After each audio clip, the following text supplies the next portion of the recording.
स्वागतम सुस्वागतम। स्वागत है मित्रों आपका हमारे YouTube चैनल दलितों की कहानियाँ में। चलिए आचार्य कौलक्लूरी इनाक जी की कहानियों का रसानंद लेते हैं।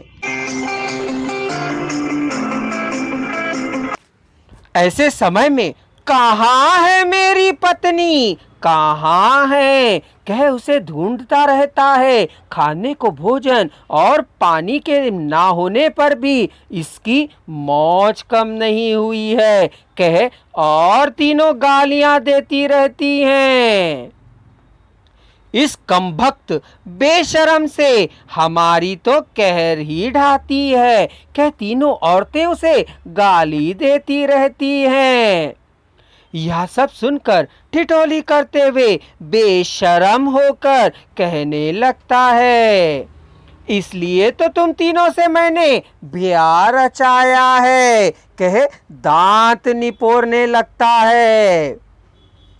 इनमें से किसी की भी एक को उसकी बात माननी ही पड़ती है, नहीं तो कोहराम मचा देता है। मार डालूंगा, काट कर टुकड़े टुकड़े कर दूंगा कह चिल्ला चिल्ला कर आसमान सिर पर उठा लेता है। उस हो हल्ले को बर्दाश्त न कर पाकर उनमें से कोई एक आगे आती है। पूजा अर्चना के हो जाने के बाद वह पुण्य आत्मा गांधी महात्मा की तरह, ईसा मसीह की तरह, गौतम बुद्ध की तरह परम शांत होकर महासाधु पशु की तरह हो जाता है। सात समंदर पार बरगद के पेड़ के कोटर में स्थित तोते के हृदय में स्थित मायावी फकीर के प्राणों की तरह दिया सलाई और बीड़ी में नारप्पा के प्राण हैं। इस बात का पता लगने के बाद रामप्पा हाथ में दिया सलाई और बीड़ी को लेकर मंदिगिरी में निवास करने वाली साके नारप्पा के घर को जा पहुंचा। साके नारप्पा के लड़कों ने 4 एकड़ जमीन तरी कर रखी है। साल में 2 फसलें होती हैं। चारों लड़कों की 4 पत्नियां हैं। छोटे दोनों एक एक और पत्नी को घर ले आए। अब कुल मिलाकर 6 बहुएं और 14 पोते पोतियां हुई। सभी मिलकर रहते हैं।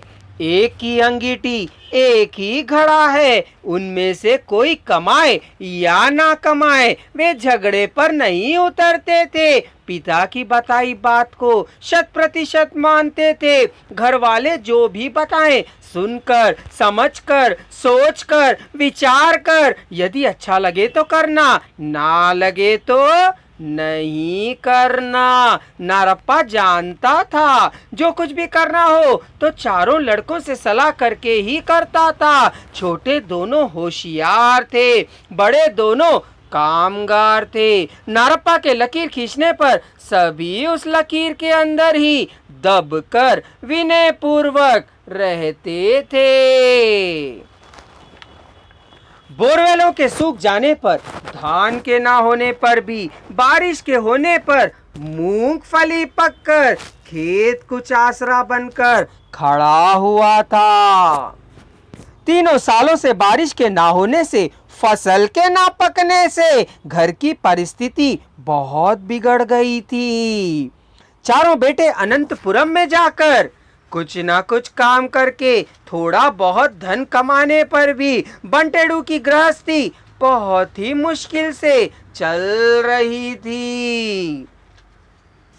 इन 3 सालों में नारप्पा को नए उधार करने ही पड़े थे। रामप्पा के घर में वंश परंपरा के अनुसार चप्पलों को सिलकर जीविकोपार्जन करने का काम और अधिकार साके कुल वालों को ही था। इस तरह से रामप्पा के घर का काम मादिगा नारप्पा ही करता आया था।